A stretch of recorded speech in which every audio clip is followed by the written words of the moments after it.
couldn't even tell you what that was about. What is happening here? Each issue crushed that. Hello book lovers, welcome back to the channel. My name is Steph, and in today's video we will be doing my September wrap up. So I was able to read 15 books in the month of September, which actually makes it my worst reading month of the year, but I was very busy. I know that you guys know all about my trip that I took to Europe. So I was extremely busy and I did not get as much reading as I would have liked, but I still was able to read 15 books. So I am happy with that number. I also am currently 50% of the way through with The Woman in the Library, and I will finish this by the end of September. I am probably going to finish this today, but this was the only time that I was able to film my wrap up. So I will include this in my October wrap up. I might just talk about it very quickly at the beginning, but just know that I will have read this in the month of September. I am just not finished with it yet. If this is the first reading wrap up of mine that you have ever watched, I will leave the entire playlist of all of my wrap ups linked down below if you are so inclined to check out some of the previous wrap ups. But the way that I do my wrap ups on this channel is that I start with the book that I liked the least, so the worst book that I read for the month, and then I work my way up to my favorite book that I read for the month. But without further ado, let's jump right in to my September wrap up, starting with the worst book that I read in the month of September, and that is The Field by Erin Young. This is a mystery and thriller novel. It does take place in Iowa, and the backdrop has a very strong connection with the agricultural community in Iowa. So I think that was kind of the first thing that kind of took me out of the story. It was very heavily focused on the politics of the farming culture, which is just not something that I am interested in. We are following our main character, Riley, who has just been promoted to sergeant of the police department in this city. She responds to a woman's body in the middle of somebody's farm field, and when she shows up on scene, she does realize that it is somebody that she knows, and it is somebody that she does share a secret past with. So we are following her investigating murders in this town, but also what is these secrets that she has been keeping with this victim that was found in the field. Again, this book just did not work for me personally because I just really did not care about the farming culture in this book. There was also a certain trope in here that I really do not like in my books and my thrillers specifically. I don't like the cop-out and when the stakes are based on this specific trope. So just an overall book that didn't work for me. I don't necessarily think that it was poorly written, so if that is something that sounds interesting to you, I would still check this out, but I did end up giving this one a 2 out of 5 stars. The next book I have is Something Wilder by Christina Lauren. The best way that I can describe this is that this is an adventure romance. We are following our main character, Lily, whose father was a very famous treasure hunter back in the day, and now she uses his name to essentially take people on these treasure hunts where she charges money and lets them explore and makes it this entire experience. There were a lot of things about this book that just really didn't work for me. One of the main things in this book that I just could not look past is that there is a pretty serious event that does take place in this book, and all of the characters just kind of slough it off like it is no big deal and continue on with this adventure that they are going on, and I just found that so unbelievable, and it took me completely out of this story. I also wasn't the hugest fan of an adventure romance, but I would still be curious to try one out to see if it was just this book. There were elements of this that I did like, but truly I can't even remember the romance between the two main characters, so I did end up giving this one a 2.5 stars out of 5. The next book I have to talk about is Rabbit in Red by Joe Chonacas. This is a YA horror / thriller. We are following a bunch of teenagers who enter a contest with a very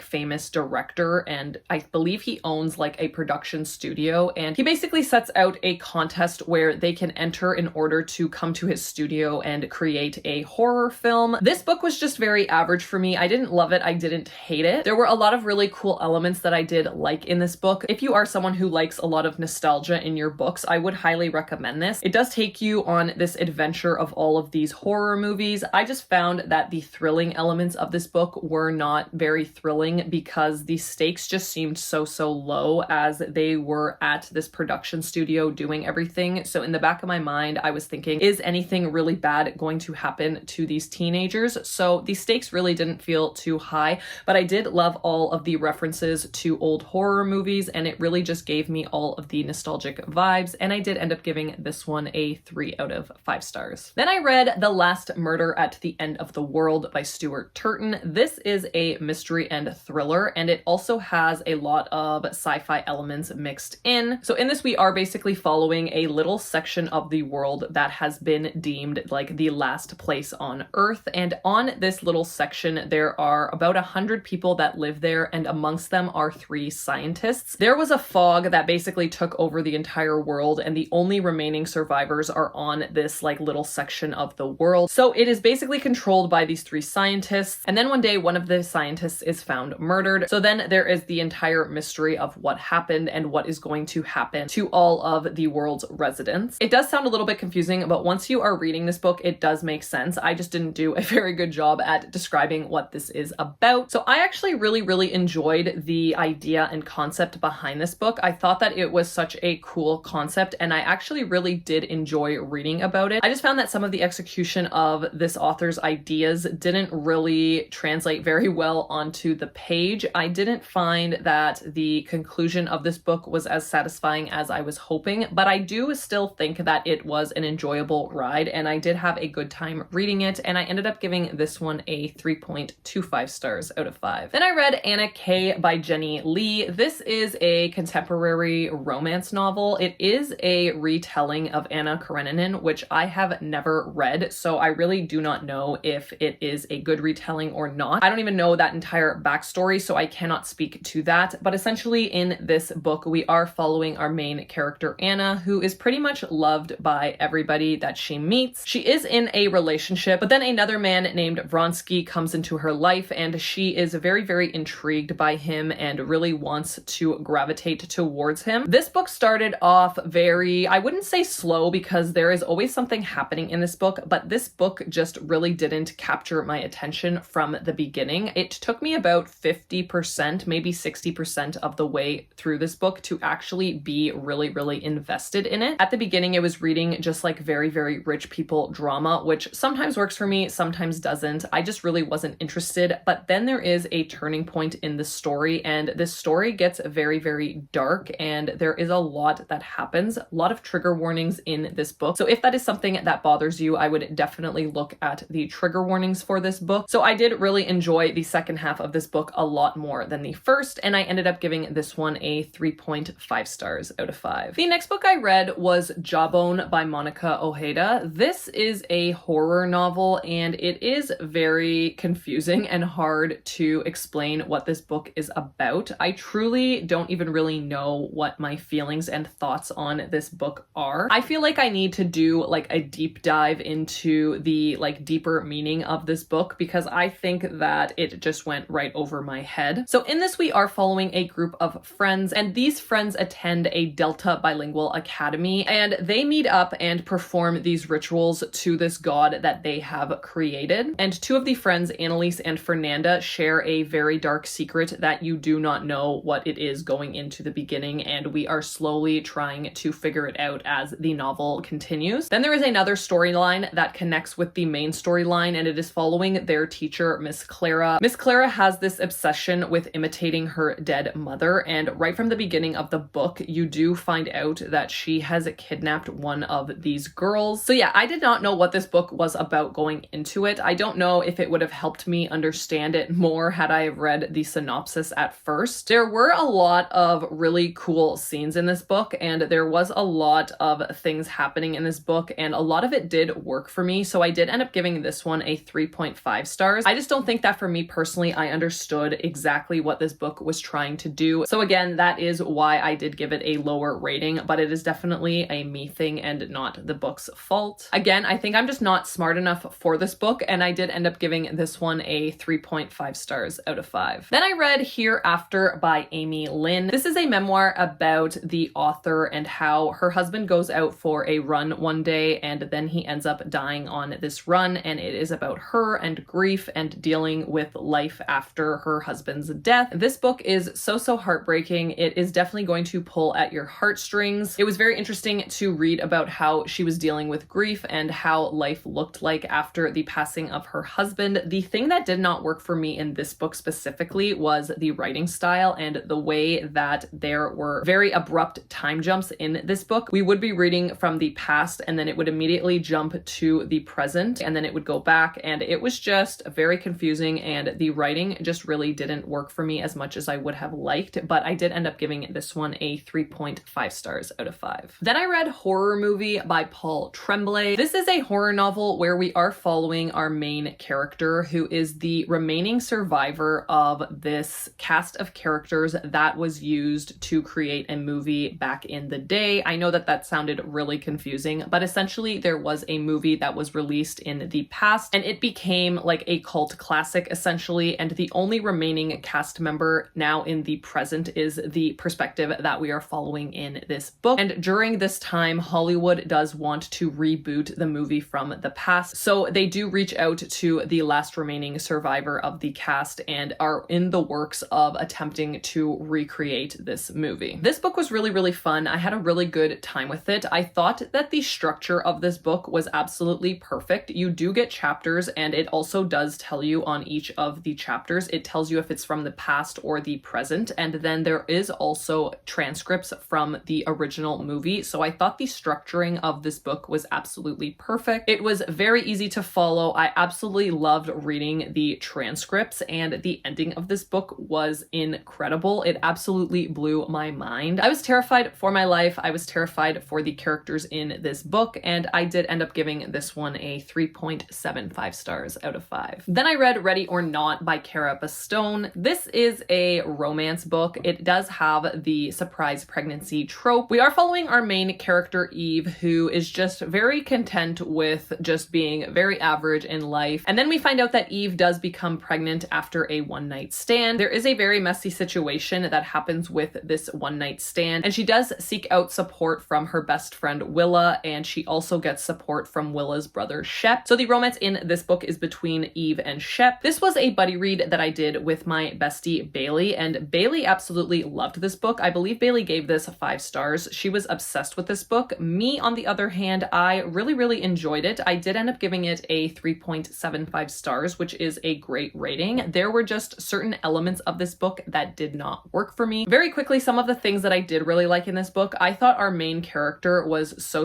funny. I was literally laughing out loud with some of the things that were happening, especially in the beginning of this book. I thought she was so witty and quirky. I absolutely was obsessed with our main character. But then there was a scene where I felt like there was lack of support for one of her really good friends, and I just kind of left a taste in my mouth, but it was redeemed near the end of the book. It was all settled, which was really nice to see. I did really like the relationship between her and Shep. Shep is just such a cute, like, cinnamon roll. He is such a sweetheart. I really did like their romance. And I also really like the way that the character of the one night stand is kind of introduced and is involved in this story. I think that that whole dynamic was done very well as well. And again, I did give this a 3.75 stars out of 5. Then I read The Warm Hands of Ghosts by Catherine Arden. This is a historical fiction novel. This does take place during the Great War. So in this, we are following our main character, Laura. Laura was a nurse in this war, and she is wounded and then discharged and is no longer fighting in this war. She also has a brother that is currently fighting in the war. Then she receives word that her brother is dead and gets all of his personal belongings, but there is just something about this news that doesn't sit well with Laura, and she just has a very hard time believing that her brother is actually dead. This book also has multiple timelines and POVs, so we do get present day, which is 1918, and then we also get to follow 1917 from the perspective of her brother Freddie, and we do get to see exactly what took place up until the events of the beginning of the book. So I thought that that was very well done, the way that we get the past and then it all merges into the present. The timeline of Freddie was so interesting to read. I had such a good time listening to this book. I was so invested. I wanted to find out exactly what was happening. I was really invested in this book. For those of you who do not know me, I have the biggest fear of mice and rats. So anytime time I have to read about those in books, I am like so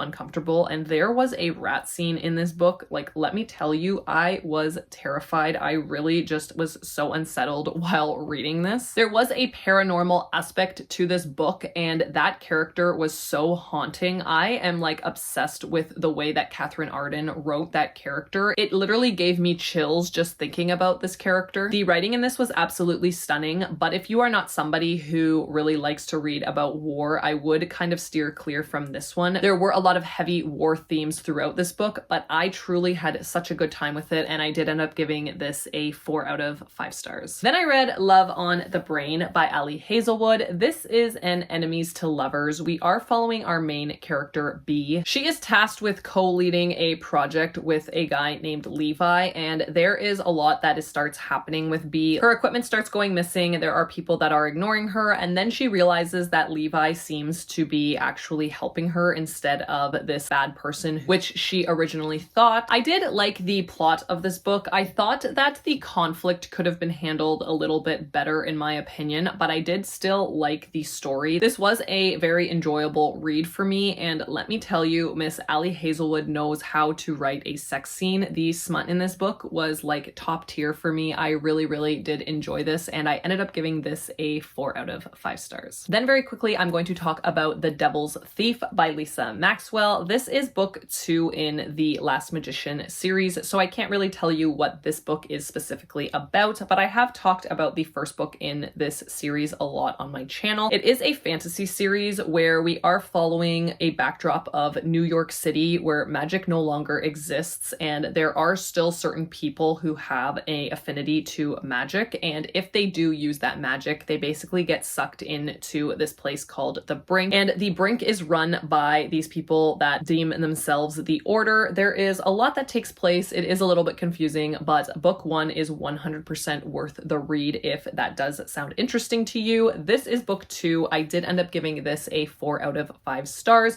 I thought that it was far too long. This is over 700 pages, and it just did not need to be this long, especially for the roundabout things that were happening in this book. I literally felt like something would happen and then it would get taken away. Something would happen, it would get taken away. It was just a very like circular ride that we never really got off of in this book, but I still really enjoyed the story, and I absolutely love the magic system in this book, and I really do love our characters in this book, so I do think I will finish off with this series. I don't know if there's 3 or 4 books. I am definitely going to continue with this series, and again, I did give this a 4 out of 5 stars. Then I read 100% Match by Patrick Harrison III. This is an extreme horror novel where we are following our main character who is set out to find his perfect match essentially, and this is an extreme horror, so there is a lot that happens. I don't know what this says about me that I enjoyed this so much, but I had such a good time with it. There was so many like disgusting scenes. I truly threw up in my mouth probably about 10 times while reading this book. There is just so much nasty that happens in this book, but I thought that the story was so interesting, and I absolutely had such a fun time reading it. It was a wild ride. The ending of this book took me completely out. I was like on the floor, knocked out by this ending. I truly did not see it coming, for 1, and 2, I thought it was so great the way that the author decided to end this book, and I did end up giving this a 4.25 stars out of 5. Then very quickly, the next book I have to talk about is Beneath the Trees Where Nobody Sees Volume 4 by Patrick Horvath. This again, I have talked about this series so much on my channel. It is a very quick graphic novel series. Each issue is only about 30 pages long, so you can get through them very quickly. This is probably my favorite one of the series so far. The ending of this left me on such a cliffhanger. I cannot wait to read volume 5. For those of you who do not know, this is a horror graphic novel series where we are following the perspective of a brown bear named Samantha, who is a serial killer in this town of Woodsbrook. And yeah, very quick graphic novel series, and each issue is just so phenomenal. I highly recommend this. This is one of my favorite all-time graphic novel series now, and I did end up giving this a 4.5 stars out of 5. And finally, the last and final book that I have to talk about, the absolute best book that I read in the month of September, and that is We Used to Live Here by Marcus Cleaver. This is a horror thriller novel. It is pitched as Get Out meets Parasite, which I don't 100% agree with that comparison, but that is okay because this is its own story and it is so, so good. I had the best time reading this book.